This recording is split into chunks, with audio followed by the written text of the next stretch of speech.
It was confusing growing up with a dad with schizophrenia, especially growing up as a Jew. You know, because my mom was always like, Jesus doesn't exist. But then my dad would pull me to the side and he'd be like, hey, listen, I'm Jesus. I'm very close with my dad as an adult, which I know is weird after that last joke. If you're not incredibly close to your dad as an adult, honestly, like adult to adult here, I could not recommend it less. And it's only because, like, I feel like if you're close to your dad as a kid, you get to play catch and do all the fun stuff. I'm close to my dad as an adult. The whole relationship is I just tell him stories from my childhood. And then he tells me what really happened. And I just got to live with that for forever. I was telling my dad a story for 7th grade basketball. We used to do group physicals. So they would bring in one nurse, and if the boys get checked on one by one. 7th grade year, we finally got like a hot, attractive female nurse. And so the boys gathered together before the physical, and we're like, all right, nobody get a boner in front of this poor lady while she's at work. Just out of respect, you know? We don't want to ruin her day. For real, we were like, screw basketball for the day. Just nobody get an erection in front of this poor lady. And the first kid goes in, he comes back red in the face, sweating. He's like, I got the biggest boner in front of this woman. Second kid, same story. I'm pretty sure everybody on the team got an erection in front of this woman, except for me. Not because I wasn't attracted to her, I was just nervous. I got like whiskey dick at the physical. And I thought that was the whole story. So on Father's Day this year, I told my dad that. And when I got to that part, I was like, that's pretty funny. You probably never heard that before. And he goes, oh man, you know the school had to call me about that, right? Oh, this is so vulnerable. Okay, turns out this is very true. My middle school had to call my dad. Not because I didn't get hard at the physical, but because when I didn't get hard at the physical, apparently I tried to like explain it away to the nurse.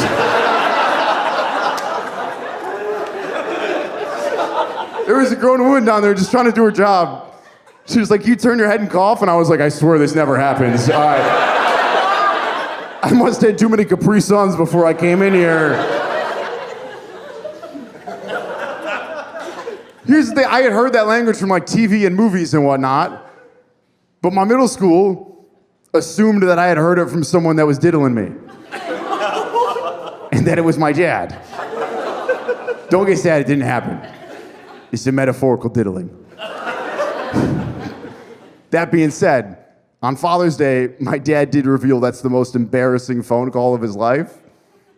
Because not only did my middle school assume that my dad was molesting me, but also that he was having trouble maintaining an erection while doing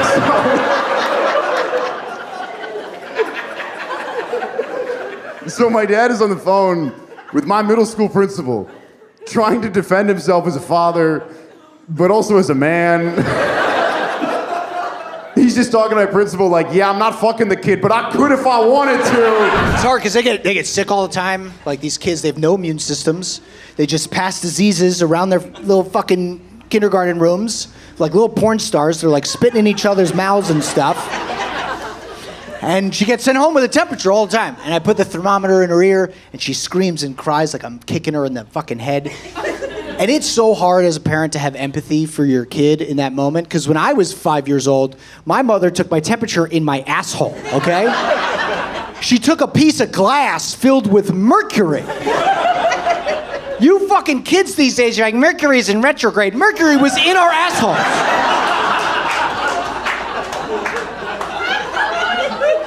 The whole Clinton administration in our fucking assholes, okay? One wrong move, we were dead, all right? And anyone who's like a millennial born in the 80s remembers this moment where I turn to my mom and go, why are you doing this? Just take my temperature in my mouth, please. And my mom was like, I can't do that. The bud is more accurate. Bitch, we can deal with a margin of error. We'll be fine, okay? So my dad's a pretty open Trump guy. My mom's a secret Republican. You ever met these people? Shut the fuck up! I'll kill you, lady. I bench 110. I'll kill you. But you know, secret Republican moms, they're crazy. They're crazy. I'm a really nice guy in person, but daddy likes control. My My mom's a secret Republican. You know what that means? Like, my mom, like, smokes weed every day. She's an arts and craft hippie, uses all the liberal language, but she fucking loves Donald Trump. It's absolutely fascinating. And she never know what my mom's going to say about any political issue. I was talking to my mom. I was like, Mom, I live in New York now. We got a lot of homeless people, Mom. Big problem with homeless people. She's like, homeless people? They're called unhoused people. And we should kill them all. Sorry, not kill them all, unalive them all. My mom's like the Republican who's hotboxing her pottery studio, making an urn that says, Greenland will be ours. I think that's the best line of the set. Okay, whatever. Chris, last question for you. Chris, are you an ass or a tits guy, Christopher? What do you think for yourself, Chris? Ass. And here's the thing. If you ask a guy if he's an ass or a tits guy and he doesn't say both, it means he's gay. Chris likes the ass, titties are gross. I like both because I'm one of the straightest men to ever live, of course. And if I had to pick, Chris, I'm an ass guy too. I get that. I get it. Big butt's nice, Chris. You know. But sad thing, I like a big butt, but I have a small penis. And that's terrible because if you have a small penis, you can't have sex with a woman with a big butt from behind. And sex from behind's the best position because you can pretend they're a man. Wait a second, how'd that get in there? I'm gay. I'm gay. My dad is also gay, which is very Gen Z of me, I know. And it's like wild because my parents got divorced when I was pretty young. But my dad didn't come out until I was like 18. And when he did, it was completely unnecessary. Because my dad's been doing gay shit my entire life. Like waking me up to take me shopping. And then trying to make me wear a studded leather jacket in the store. Or like making his own kombucha in his closet. And then calling me uncultured when I won't drink it. Also, like when he grills, everything got pineapple in it. It's like, why is my hot dog sweet? Why did you do that? That's why I refuse to tell him I'm also gay. Like, I don't want him knowing we have things in common. I also enjoy being homophobic to him on occasion. When it's called for. It's funny because whenever I tell people that I'm gay and my dad is also gay, they get like really excited because they think that means he's a good father.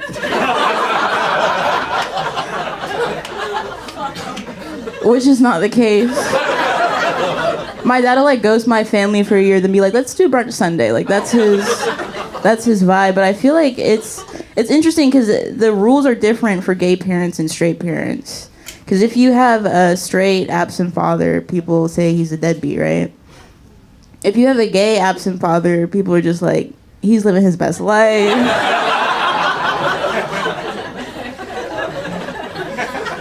Why are you mad? I've only dated one man, and when he cheated on me, I pretended to be mad about it. I was like, you're gonna be in big trouble, mister.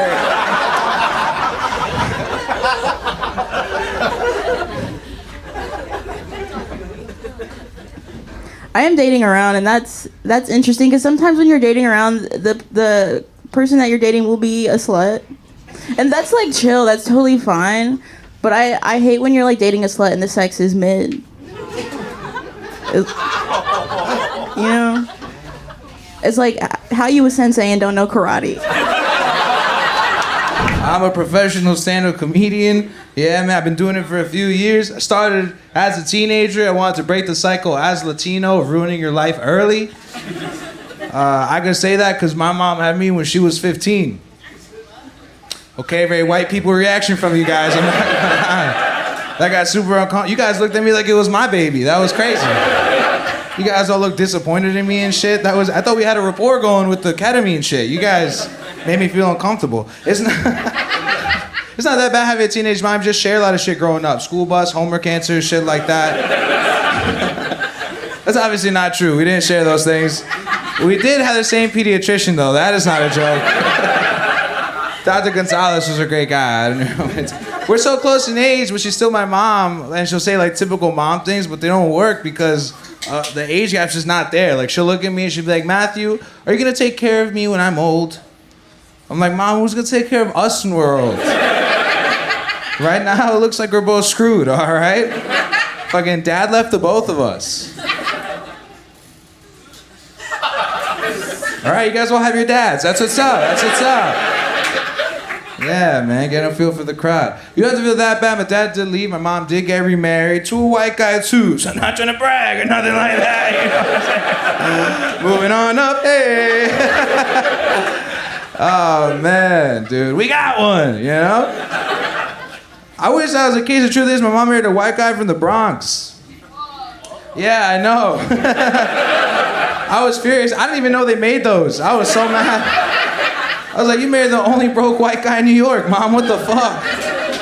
So I guess that's what I was raised by, poor Latino and poor white. I know there's only one difference in the culture, cooking. I think everyone can agree. Because poor Latino people know how to cook everything, whereas like poor white people only know how to cook meth. And like chicken parm. I did the joke in Cleveland one time. You guys ever been to Cleveland before? Yeah. Nice. A lot of poor whites out there. And I did that joke after a show, and they didn't like it. They didn't like it at all. They got very uncomfortable, actually. One of them confronted me after the show. They were like, listen here, brother. You should be saying mac and cheese instead. Yeah, I was like, that's not the part you should be offended by, dog. But that's what was, like, chicken parm was what was foreign to him. He was like, don't compare me to no Italians. Oh, man, they do meth out there. It's rough. I can't imagine. No, I'm being so serious. I cannot imagine being a white kid from Cleveland, you know? Because when you're white, you're born and you're basically born like, this is mine, you know? But I mean, you guys know. But, you know, what if you're doing that in Cleveland? You know what I'm saying? In a fucking trailer park? I would hate my father. I would be like, yo, how'd you fuck up every opportunity to get rich since, like, slavery? I don't understand. This shit is terrible, man, you know? If I was a poor white kid from Cleveland, I'd do some crazy shit. I'd do something irrational. Shit, I'd probably storm the Capitol. All right, that got real for a second for you guys, yeah. That cool shit was nuts, man. A few of you look kind of mad at me a little bit. I like that. January 6th was crazy. For me, it felt weird because I come from a country where they be cooling. You know, they cool all the time where I come from, you know what I mean? So to see Americans cool, I was like, what are you guys cooling about? There's nothing to cool about here, you know? It's ridiculous. Seeing Americans cool was like when my rich friend would come to my house and bitch about his house. He'd just come over and be like, your house is so dope, there's no authority, there's no rules. I'd be like, yeah, there's also no food. Your house is way better, man. That friend's house is the house where I learned what a Pop-Tart was. Yeah, best summer of my life, dog, straight up. 13 years old. Same summer I learned how to come. It was awesome. I almost came when I ate the Pop-Tart. I'm not even gonna lie to you guys.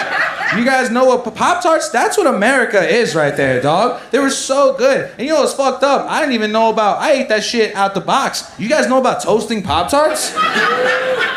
Like 3 years later, I figured out about that shit, dog. 3 years later, my same boy who put me on was like, yo, go toast it. I was like, toast it?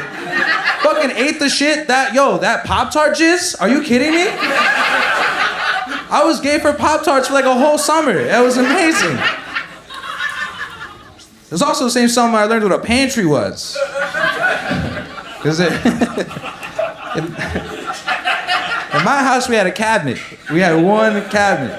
My friend was like, you guys have pantries? Clap it up if you had a pantry.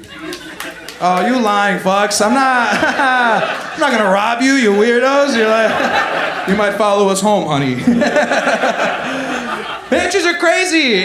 For me, it was one little cabinet and like one section of the cabinet. That's where we kept the chips, you know? He was like, go grab yourself a Pop-Tart in the pantry. I was like, what's the pantry? He was like, it's the room for our snacks. The room for your snacks? Your snacks pay rent? That's crazy, dog. Insane, man. But it's always people like that who vote for Trump. That's who voted for Trump. It was that kid who life was easy for him. They used to feed me all the time because they thought I was like a poor brown kid. I wasn't, but she was making chicken cutlets and I wasn't gonna turn them down. She had all those white mom sayings all around her house. You guys, it's wine o'clock somewhere, you know, suck it up, buttercup and shit like that. She had one though that I thought was so funny. She had one that said, the sexiest women have the messiest kitchens. This lady's kitchen was spotless. My parents got divorced when I was like 4 because my dad was abusive and a drug addict. And it's only funny to me because he's still got weekend custody. You know, just a judge in Nassau. What is this, cocaine distribution? Abuse? Jesus, this guy's not fit to raise a kid on a weekday. That's Friday, Saturday parenting. And my dad was a psychopath, too. One weekend, he picked me up. We spent the whole weekend following my mom. It's true. I didn't have the heart to tell her when I walked in the door. She's like, what'd you and Daddy do? Same as you, actually. Daddy said get your left taillight fixed, all right? I don't know. I don't believe in justice. I really don't. Especially in New York City, you know? Do you see the police chief who got caught exchanging sexual favors from his employees for overtime? Yeah, not even a promotion. Straight up, suck my dick and you could work the Thanksgiving Day parade.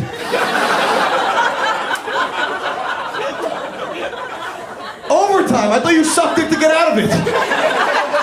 That's like having sex with your teacher and getting extra homework. I couldn't believe it. And the biggest sin was that the money she got for it went through her regular paycheck. Could you imagine giving your boss head and the money you get for it is taxed? Right? Giving head on the books. It went through state and federal. Union dues, you know? It went to our school system. That's what her blowjob money did. It's hard. I couldn't trust the police after a while, you know? Once they recruited all my friends from high school. That was it. My friend's like, hey man, I may be a cop, but I'm still the same guy. Like, well, that's what we're all worried about. He's like, I'm the first one to every murder scene. Great, you shouldn't be there before the victim, but I understand. I don't know. It's hard. It really is. I'm just trying to get my shit together. Just for the sake of my girl, you know? Finally went to therapy. That took forever. Yeah. Insurance company was just like, yeah, we only cover dental. Exactly. You know, miserable as bin, walking around with gorgeous teeth and no reason to smile. My dad is like one of those tough guys, you know? He's a, how do you say it? He's a bad dad, I guess. I guess that's how you would say it. Yeah, sometimes you get a stinker. It's okay. It's all right. You'd much rather a bad dad than a bad mom because, you know, dads, hey, right, you need a mom. Totally. You fucking need a mom. But, you know, you'd like a dad. Like dads are like heated seats. Like, yeah, it's great when you have them, sure, but they're not the most important part of the car. Like a dad leaves the family, what happens? Family gets better, honestly. It gets a little better. There's laughter in the home again. It's fun. Mom leaves, people die. Like, that's how you get a serial killer that just hunts women that look like her. Do you see me now, mommy? You don't get that with dads.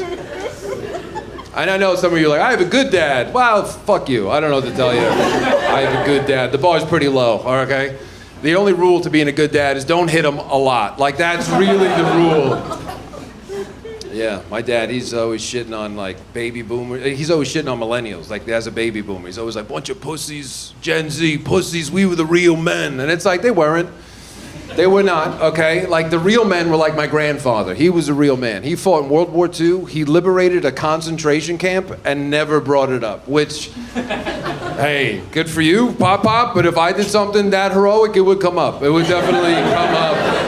Every job interview, I'd be like, do I have any leadership skills? Well, I'm glad you asked, actually, very glad. The vows for my wedding, I'd be like, do I, a man who saved this country, take this woman who did not? She did not. I don't know why. I would even talk about it with false modesty. I'd be like, in a lot of ways, they liberated me, actually. Yeah, another thing my dad does, he's always like complaining that there's like too many gay characters in movies now. He's always like, why are they always jamming them down my throat? I don't understand. It's like, I don't know, Dad, but that's an interesting way to say it. Isn't it though? It's always something subconscious with these homophobes. They're like, why are they always unloading these hot, beautiful gay men into my wet mouth? Why do they gotta thrust so delicately? I hate it. And the movie he was upset about was Beauty and the Beast. And right? I mean, because it's a movie about bestiality, all right? Like, come on. And I'm not misremembering Beauty and the Beast, all right? She was gonna. Yeah, there was no guarantee he was turning back. She took a chance. In the beginning, she was like, oh, I'll never, you're a beast. And then at the end, she's like, I'll just tell everybody he's Greek. It's not a big deal. I can get away with this. Yeah, so straight guys, we still have a lot to go, like in terms of expressing ourselves in a healthy way. I'm not there. I'm not saying I'm there. Like, I punched a hole in my wall last week, okay? Like, I got problems. I was playing chess on my phone, and I don't know what it was. I was playing against this guy from the Ukraine, and I don't know why. I was just like, what are you doing even playing this game right now? Don't you have other things to do? God damn it, instead of fucking up my rating, and I just hit the wall. The worst part about punching a hole in your wall is you have to fix it. Like, I had to YouTube how to fix a hole in my wall. What do you think that does to your YouTube algorithm? Do you think you get nice videos after that? No, I'm getting videos like, should women vote? You're like, I just had a bad day, YouTube. Relax, I'm not an incel, all right? Chill out. But guys where I'm from, they don't do therapy. Blue collar New York guys, they don't do therapy. This is what they do. They call up sports talk radio. That's how they get it out. That's how they unload. Like, Vinny's calling about the Yankees. It's not really about the Yankees. Nobody should be that upset about sports, okay? He calls up, he's like, Mike, what's going on? Yankees doing it this year. Also, you ever get sad? You ever stare at the moon and wonder if the Jets are staring at that same moon? You ever wonder about that, Mike? This is a weird classroom setting. Wow, very short shorts for the front row. That's crazy bold of you. You're Gen Z, you're the dude. Everyone hates you so much, and you guys seem to know it. And it's because you have freedom. Did you know that? You have the ultimate freedom. There's no bullying anymore. There's no threats. There's nothing. You think a millennial for that shit. Do you have any idea? You have no clue the amount of bullying I had to go through so that you can just dress like that. You have no idea. You have no clue.